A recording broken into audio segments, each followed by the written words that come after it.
This video is the third in a series in which I attempt to introduce the biology of cancer. This particular video is about the cell biology of cancer, or more precisely, how the accumulation of mutations changes the behaviour of cells.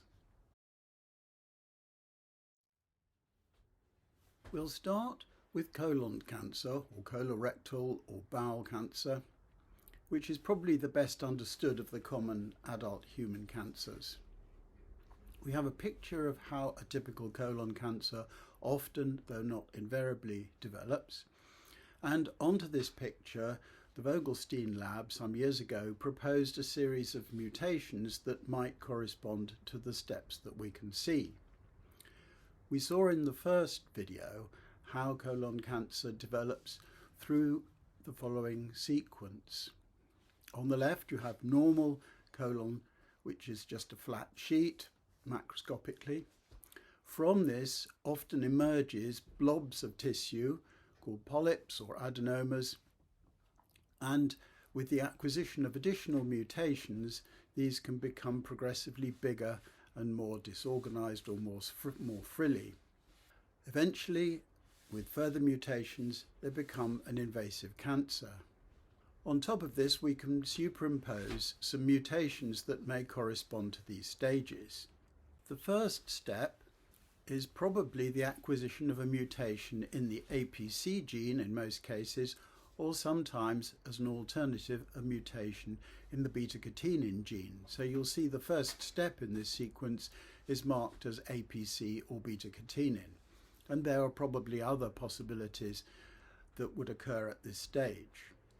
Following that, they suggest that maybe at about that stage might develop genetic instability, and so on. We have a series of mutations. In each case, they've suggested two alternatives which might stand for each other until we get to a malignant cancer. It's important to note that this model is probably incomplete and maybe a bit oversimplified. It's very useful, but we mustn't take it too seriously. There are almost certainly other mutations which can occur in colon cancer. There are probably additional steps, and the order is not entirely certain. For example, it's quite possible that p53 mutation, which is shown as one of the last steps, might actually occur quite early. The reason it's put late in the sequence is that it's commoner in late lesions than in early lesions. And this might mean that it tends to occur late, but it might also mean that lesions that have a p53 mutation progress to being fully malignant faster. We can combine that list of mutations that might lead to a cancer with a survey of the changes that might occur in the cells as a result of those mutations. For this, we usually reach to a list of changes called the hallmarks of cancer. The name comes from a review written by Hanahan and Weinberg for the millennium, year 2000. And my simplified version of their list is shown here. The list is often represented as a set of icons in a circle, forming a sort of logo. It starts with a series of properties which can be classified as abnormal proliferation or survival of the cells. We have an independence of positive growth signals. What this means is that if you take normal cells and put them into tissue culture, it's observed that generally speaking they won't divide unless you give them external signals in the form of things like hormones and peptide growth factors. What you find is that cancer cells in tissue culture often don't need these extra hormones or peptide growth factors to grow. So they're independent of these external growth signals. They may also be resistant to negative signals, so similarly to the peptide growth factors that stimulate cells to divide, you can isolate peptide growth factors that will inhibit the growth of cells. They may also be resistant to apoptosis or to stress arrest, and very often cells in cancers show abnormal differentiation. Most often it's block differentiation. This is most obvious in leukemias, where we know quite a bit about the differentiation of cells, and you can see that you get immature cells in the blood when you shouldn't, for example. And finally, cancer cells tend to be immortal, as we say. What this means is that they will go on dividing indefinitely instead of stopping at a certain point in their life cycle. Below this, we have a series of other properties: genetic instability, which we discussed in the previous video, and then a series of cell biological changes which are all more or less controversial. There's the possibility that mutations might give cells the specific ability to metastasize. Mutations may allow cells, tumour cells, to induce angiogenesis, that is the growth of new blood vessels.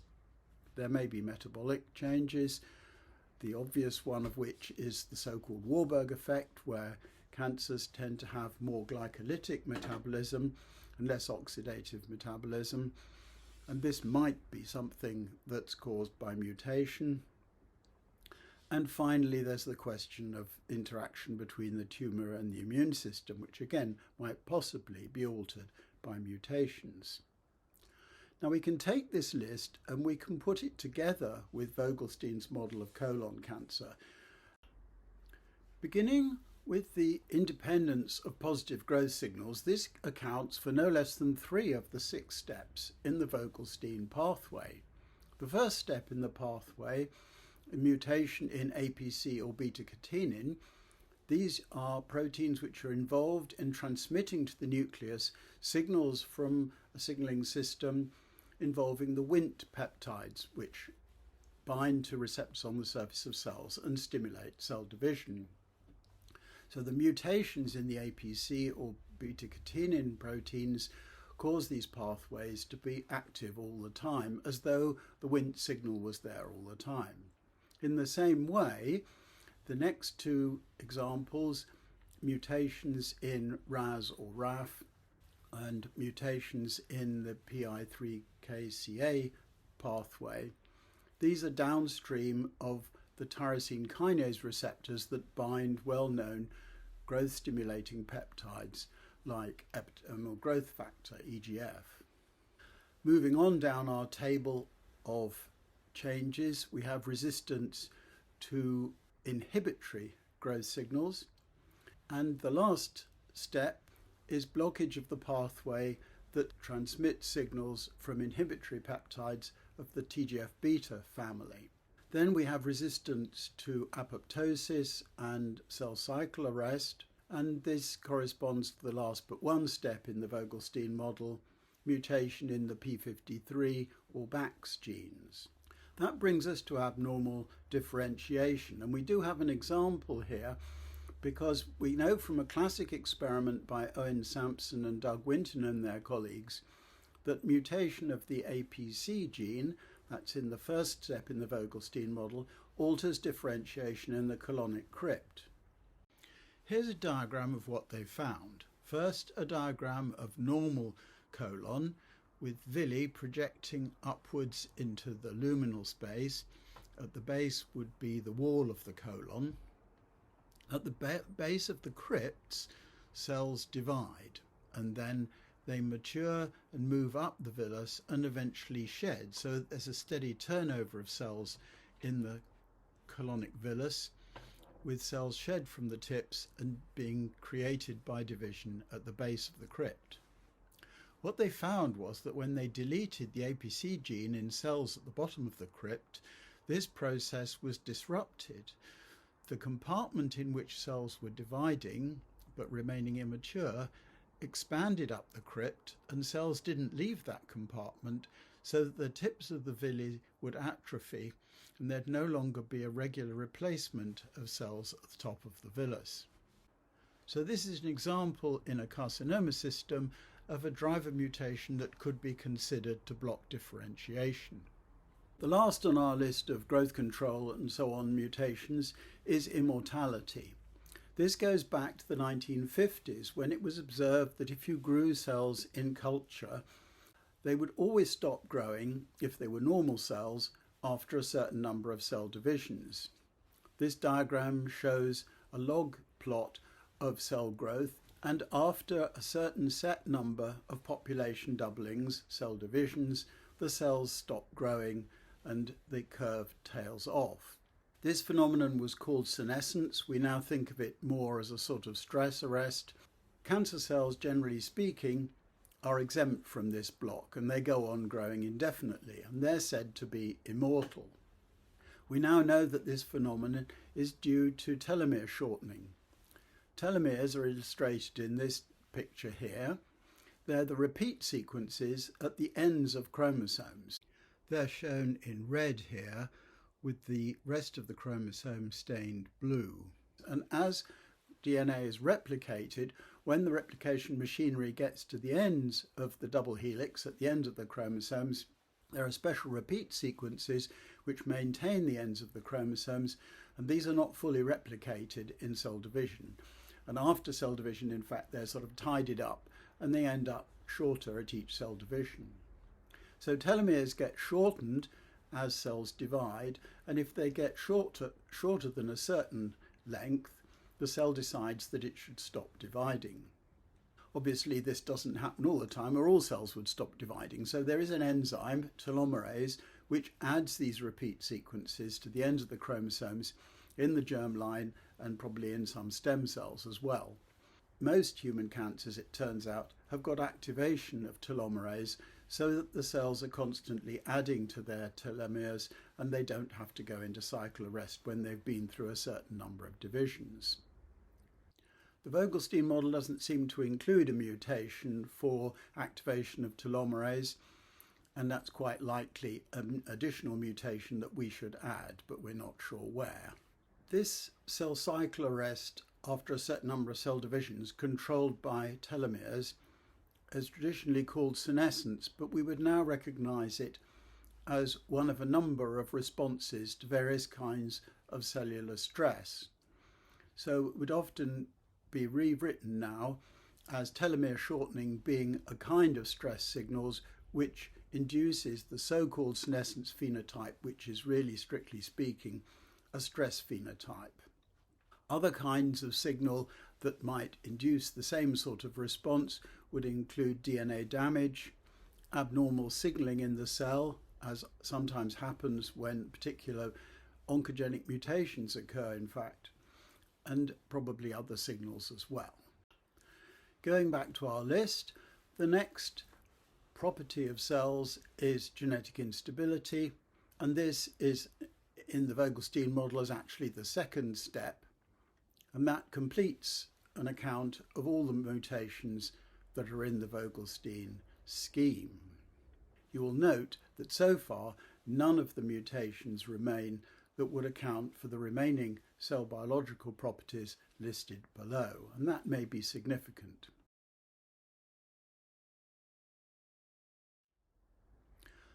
The last four items on this hallmarks list, metastasis, angiogenesis and so on, give me some difficulty because I don't think we really understand enough about what's going on, particularly the issue of malignancy and metastasis, to tell a story that is likely to be reliable. There's an old saying that 50% of what we teach, or what we think we know, is rubbish. The trouble is we don't know which 50%. I think this is a little misleading because some information is fairly secure. For example, if I told you that if you're born with one defective copy of the BRCA1 gene, that's the BRCA1 gene for hereditary breast cancer, you're more likely to get breast cancer. And that's probably going to be true if you come back in 20 years' time. But almost anything I say about metastasis and angiogenesis and so on is likely to turn out in 20 years' time to be at best naive and quite likely completely wrong. So what I'm going to do is I'm going to discuss the sort of conventional view of what these so-called hallmarks are, and then explain to you why I don't really believe in them and why I think they should be separated from the other hallmarks and put in a different category. First, metastasis. So the idea behind this is the idea that there might be mutations that specifically allow tumours to metastasize. The conventional view at the moment, the consensus view, is that such mutations do not exist. But I should be a little bit more careful exactly what we mean here. What we don't think there are mutations that are specifically necessary for metastasis, but which don't give cells an advantage in any other situation. There are both theoretical and practical arguments in favour of this view. The practical one is quite simple, that nobody has yet found mutations that are present in metastasis but not present in the primary tumour. And there's a theoretical argument that if there's a cell in the primary tumour that gets a mutation that would promote metastasis but not give that cell a selective advantage in the primary tumour, it's never going to become more than an isolated cell in the primary tumour, and it's very unlikely to give rise to a metastasis. In the past, there were mutations that people claimed promoted metastasis. Perhaps the best known example of this was E-cadherin. E-cadherin gene is inactivated in some breast tumours, for example, and it was claimed to be a metastasis promoting gene. However, we now know that E-cadherin is mutated in the benign precursors of those breast tumours, and so it's clearly giving the cells a selective advantage in the primary tumour. It's not specifically a metastasis promoting gene. The next hallmark is angiogenesis. The idea here is that there might be mutations in a tumour that promote the formation of new blood vessels to provide food and oxygen to the growing tumour. However, there is an alternative that cells normally signal angiogenesis, encourage new blood vessel formation when they're short of oxygen or food. This may simply be part of the organisation of a tissue, which is driven by normal properties of the cells and normal properties of the cells that respond to them. Third on this list is metabolic changes. The most famous metabolic change in cancer is the so-called Warburg effect, the idea that tumours tend to use glycolytic metabolism in preference to oxidative phosphorylation to generate ATP. Again, it's not clear that this wouldn't be a simply built-in normal reaction to reduced oxygen tension or reduced supply of appropriate nutrients. There are some mutations which have emerged which affect metabolic pathways. In particular, there are some mutations that affect the citric acid cycle. However, these mutations don't seem to have anything to do with the Warburg effect at all. I'll discuss them in the next video. Meanwhile, you can simply take it that there are no mutations known at the moment that specifically cause the Warburg effect. That brings us to the question of whether the immune system protects us against cancer. This is probably the most controversial of the hallmarks.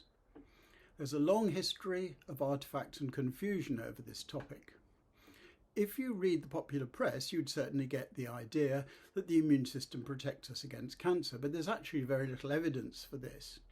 So where does the idea come from? There's an interesting bit of history here, because it goes back to the early years of the 20th century when Paul Ehrlich transplanted tumours from one mouse to another and found that they were rejected in what he took to be some kind of immune reaction, although they didn't really understand the immune system at that stage. However, he hadn't done the control, because if he'd transplanted normal tissue from one mouse to another, he would have found that it was rejected. What he'd discovered was tissue transplantation antigens, and the fact that if you transplant tissue from one animal to another that isn't genetically identical, it will be rejected.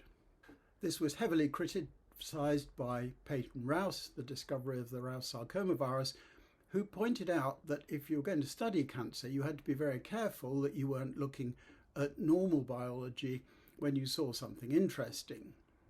Later on, this topic was taken up by Macfarlane-Burnet, who was very prestigious because he'd worked out how B cells made antibodies of many different specificities. At the time, people were puzzled by the tissue transplantation reaction, and Macfarlane-Burnet thought that it was an artifactual consequence of the rejection of tumours, and wrote a book in which he expounded the idea that the immune system protects us against tumours. However, we now know that T cells are there to fight against bacteria and viruses and so on, and the original motivation for this idea has been lost.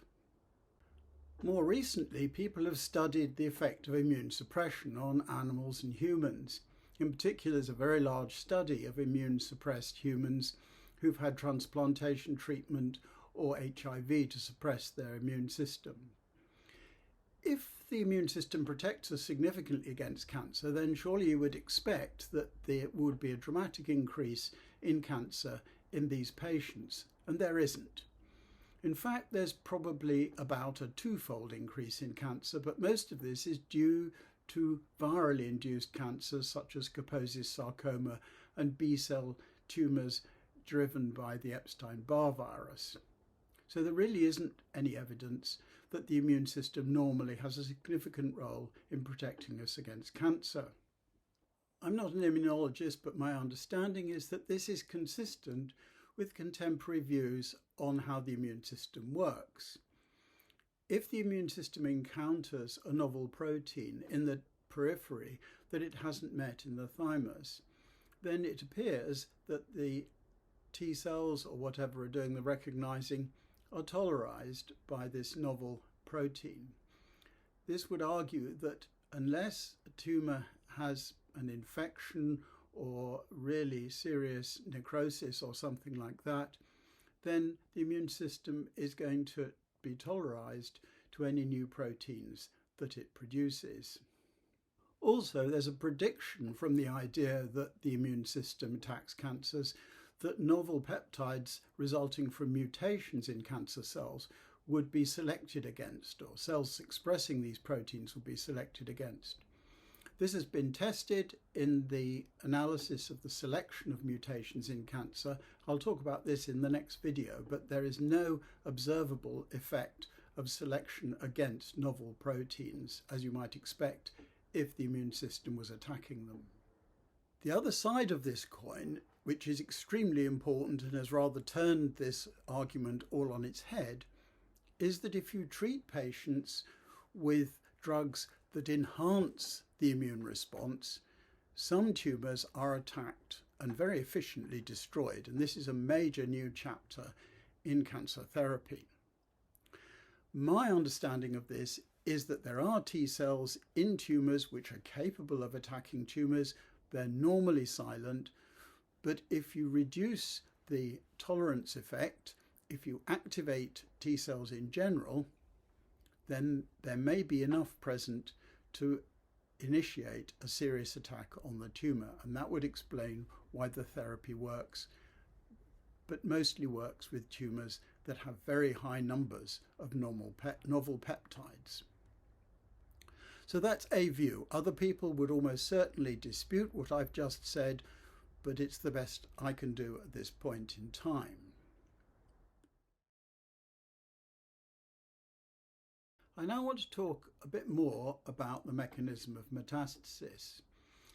The trouble is we know very little about how metastasis comes about.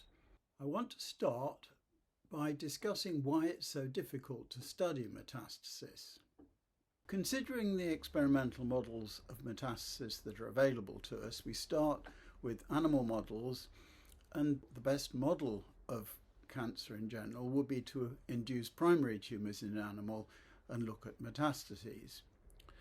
Then there's a second approach, which is more usual, which is called experimental metastasis, where you inject cells into the circulation of an animal. You bypass the initial process of growing the tumour and letting the cells escape into the circulation. The main criticism of this approach, of course, is that it doesn't model the actual escape of cells from the primary tumour, but it's widely used and it tells us a lot about how cells survive in the circulation and seed and form tumours in distant places. Typical experimental setups are illustrated here. Cells are injected into various parts of the circulation. Standard place is into a tail vein, into the venous circulation, or directly into the heart to get cells into the arterial circulation. And these cells might be fluorescently marked, or they may be melanoma cells, which are black and therefore can be seen. And these cells are then followed to see where they go.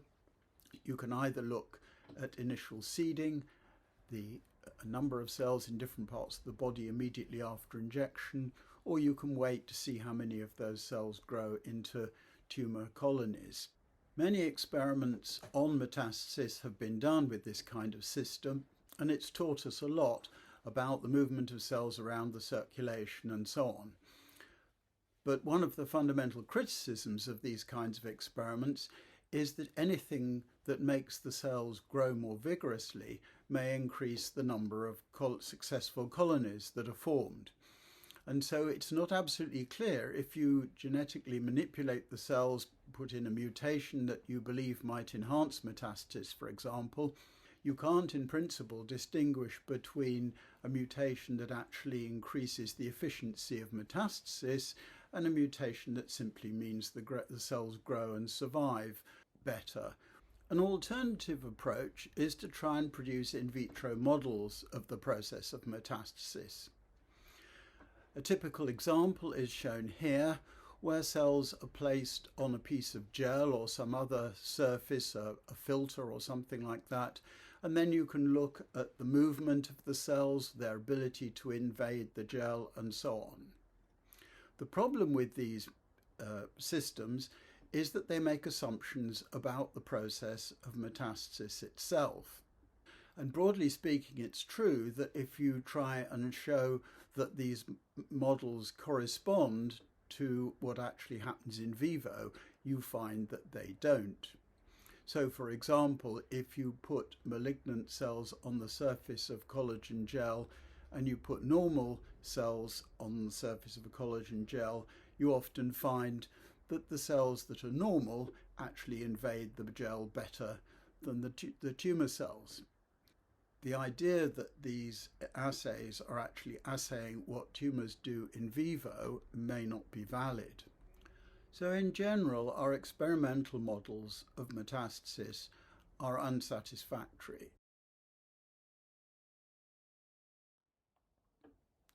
There are many statements in reviews and textbooks about the mechanism of metastasis, but it turns out that many of these statements are based on plausible speculation. Some of these statements have turned out to be completely wrong when tested experimentally. Others just remain uncertain. One of the statements that's often made about metastasis is that only a very small number of cells in the primary tumour are capable of metastasis. One of the reasons this idea is popular is that metastasis is an extremely inefficient process and metastases are very rare. And there's been a lot of speculation over the years as to why this might be. And one possibility is that most of the cells in the primary tumour are not capable of metastasizing, but there are a small number of cells that are. Now, if we take this in its most precise form, is it likely that there are a very small number of cells in the primary tumour that are genetically capable of forming metastases while all the other cells are not capable? If you think about a tumour in a mouse or some other animal model, and we postulate that only a very small number of the cells in the primary tumour are genetically capable of metastasis, then if we take metastases from such an experimental animal, it'll be purified for the metastasis-capable cells. That would mean that the cells in the metastases are much more likely to form further metastases than cells from the primary tumour. This experiment has been tested a number of times, particularly originally by Leonard Weiss. He took cells from a primary tumour and from metastases so that he could measure the efficiency of metastasis from the two different samples, it turns out that the primary tumour cells are just as capable of metastasis as the metastasis cells. So there's no evidence that it's a very small population of the original tumour that are capable in a permanent way of being able to form metastases. It's also said about metastasis that there are many steps in the process of metastasis, all of which are very difficult to accomplish and would not be accomplished by normal cells. This comes from a traditional taking apart of the process of metastasis, illustrated in the diagram here. A cell leaves the primary tumour. That probably is a rare event, but once it's got in the circulation, it has to survive in the circulation. It has to lodge in some distant capillary or other structure. It then has to leave the circulation into the surrounding tissue, and finally it has to survive and grow in a novel environment. Traditionally, it was thought that a normal cell would not be able to accomplish most of these steps, that they were all difficult and would require specific properties of a malignant cell. This series of events was analysed by Anne Chambers and others using video microscopy of fluorescent cells, and it turned out that this basic statement that all these steps were difficult was wrong. When cells were injected into the circulation, it turned out that normal cells would survive in the circulation, would occasionally lodge in distant places in the circulation, and would even exit into the surrounding tissues without any great obvious difficulty. The one thing that separated malignant cells from normal cells in this analysis was the ability to survive and grow in the distant site.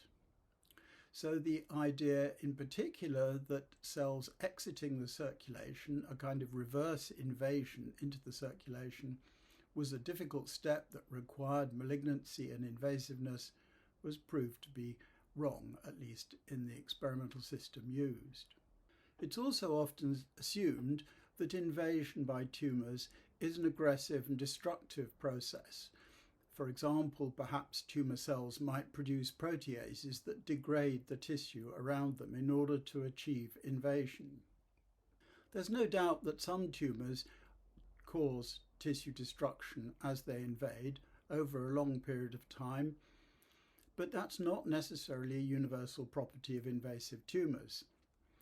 Recent video microscopy of tumours invading in animal models suggests rather that most of the invasion is actually a rather random movement of cells along pre-existing channels, which are the channels used by neutrophils and macrophages and so on to wander through tissues during the course of immune responses, for example. There's some beautiful videos of this by Peter Friedel and his colleagues, and this is the link to them. What this suggests is that the process of invasion is more like a random walk through pre-existing channels, and it should be remembered that it can take months or even years for a colon tumour, for example, to invade the few millimetres that separates the colon tumour from underlying tissues, whereas cells which are stimulated to move, for example, because of the disruption of an epithelium at a wound, can move at about a millimetre a day. So there's no particular evidence that invasion either involves enhanced motility or destructive processes.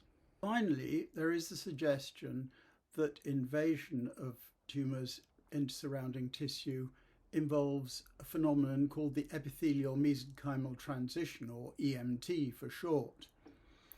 EMT is the conversion of epithelial cells, which is what most common cancers are made up of, conversion to a more mesenchyme-like phenotype, and it's thought that this is necessary for invasion and possibly for metastasis. The trouble with this position, which is very controversial in any case, is that we know that epithelial cells undergo EMT in the sort of normal situation where an epithelium is wounded. If you break an epithelium, you start a wound healing reaction, and one of the things that happens is that cells adopt an EMT-like phenotype in order to migrate to close gaps in the epithelium. So my personal view would be that the EMT, which is often observed in invading tumours, is simply epithelial cells changing their phenotype to a more motile phenotype in order to be able to close a gap in the epithelium that they perceive. So what do we know about metastasis? If you ask a number of cancer biologists this question, you'd probably get all sorts of different answers. We really don't know very much. But I'll give you my own rather simplistic synthesis, which I think is as valid as anybody else's view. If we go back to the question of malignancy versus benign in tumours, a malignant tumour is a tumour that's capable of metastasis. We diagnose malignant tumours primarily because they show invasion, as pathologists call it, that is, the spread and survival of cells into the surrounding tissue. So the one thing that we can say for sure about malignancy is that it involves the survival of cells in an alien environment. And this apparently enables the tumour to give rise to metastases. So perhaps the most important mechanism of metastasis is actually the acquisition of malignancy. Once you have a malignant tumour, it spreads into the surrounding tissue, and as it wanders around, eventually cells leak into the circulation. Once they're in the circulation, they will end up in other tissues, and there they may or may not form colonies. Maybe nothing else is required. Why metastasis is such a rare process? Perhaps primarily because it's very rare for a cell to arrive in a place which is really suited for it to grow progressively into a colony. The important conclusion from this view is that the development of malignancy is much more interesting than the mechanism of metastasis. If we want to understand metastasis, we have to understand what it is that can turn a benign tumour into a malignant tumour. I want to conclude this video by arguing for my own view of how cells behave in tumours. The easiest way to approach this is to think of epithelia and epithelial tumours, where we know a little bit about the systems that signal when the epithelial system is disrupted.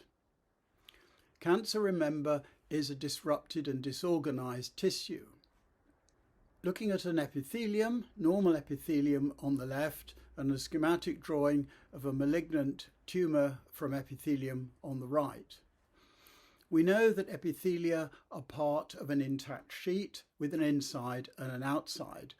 Most of our epithelium is in fact one enormous sheet which covers our skin, our gut, lungs and so on, is all joined together, and there's an electrical potential across the epithelium and there's a salt gradient. And we know that among the signals that tell an epithelium when it's damaged and it's been breached, the transepithelial potential leads to currents which flow through the gaps in the epithelium, and we know these currents can direct the migration of cells, for example, and also growth factors produced on one side of the epithelium can reach receptors for them on the other side of the epithelium that would normally be inaccessible to them. And there are probably other signals as well which tell the epithelium that it's been damaged. If you now consider the malignant tumour, it's disorganised, it's no longer part of a single epithelial sheet, and so very likely it's experiencing all the time a variety of signals telling it that things have gone wrong. And these signals will trigger responses which we would call wound healing responses. Among these responses will be recruitment signals bringing in inflammatory cells, they will bring in fibroblasts, and they will bring in new blood vessels if the metabolic activity locally is increased. So it seems to me that much of what has been documented as the behaviour of tumour cells in this situation is in fact simply the normal response to wounding. We know that in wound healing, cells change shape, for example. They undergo the so-called epithelial to mesenchymal transition. We know that these cells will recruit fibroblasts of various kinds to help build bridges and patch up a breach in an epithelium. And we know that inflammatory cells will be brought along to deal with any infection that might occur.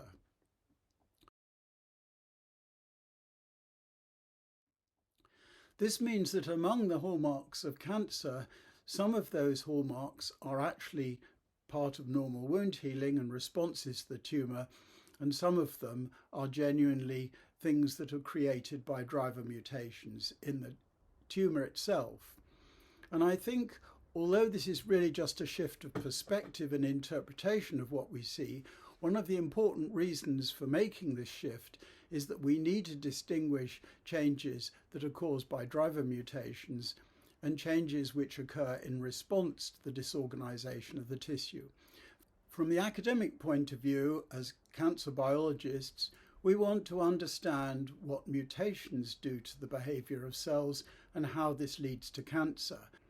And perhaps more important still, we want to distinguish these changes that occur in tumours because we need therapeutic targets. We want to target things which are tumour specific. We don't want to target changes in the cells which are natural responses to tissue disorganisation, because this may impair wound healing and repair of other damage in the body. In this video, I've gone through the list of so-called hallmarks of cancer, which is a list of the properties that you can observe in cancers. And I've related them to the mutations that we currently think drive colon cancers. One of the points that emerges from this is that some of the less well understood aspects of the hallmarks, such as metastasis and angiogenesis, don't obviously appear in the mutations that drive colon cancers, which seem to be concerned primarily with proliferation and survival of cells. This, I think, is an indication of the fact that our understanding of metastasis and angiogenesis and other cell biological properties is weak and at best controversial.